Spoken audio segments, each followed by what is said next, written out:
وزیر اعظم کے وفد میں شامل وزیر اطلاعات فواد چودھری کا کہنا تھا کہ وزیر اعظم کا دورہ پاکستان کے لیے مواقعوں کے کئی دروازے کھولے گا۔ پاکستان، افغانستان، ازبکستان کے درمیان سفری سہولیات میں اضافہ کرنا چاہتے ہیں۔ کراچی سے گوادر کی بندرگاہ سے تاشقند تک تجارت بڑھائی جائے گی۔ دورے کے نتیجے میں سینٹرل ایشین ریاستوں کے ساتھ تجارت میں کئی گنا اضافہ ممکن ہوگا۔ شاہ محمود قریشی کا کہنا تھا کہ پاکستان اور ازبکستان کے درمیان $453 ملین کے معاہدے ہوئے ہیں۔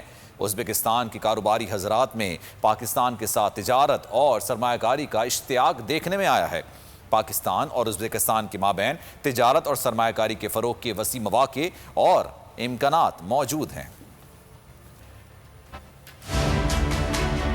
اس دورے کے دو بہت ہی اہم مقاصد ہیں۔ ایک تو ہم ایک ایسا پاکستان، افغانستان، ازبکستان کے درمیان جو سفری سہولیات ہیں ان میں اضافہ کرنا چاہتے ہیں۔ ہم چاہتے ہیں کہ جب کراچی کی بندرگاہ کے اوپر یا گوادر کی بندرگاہ کے اوپر جب کوئی ٹرک یا ٹرین اپلوڈ ہو، ان کو سامان اس کے اوپر ڈالا جائے تو وہ پھر تاشقند تک آئے۔ پاکستان ریجنل کنیکٹیوٹی کے اوپر بات کریں گے اور وزیر اعظم پاکستان اسی تناظر میں بتائیں گے کہ کیوں یہ انتہائی اہم ہے کہ یہ ریجن جو ہے اس کو ایک کنیکٹیوٹی میں لایا جائے۔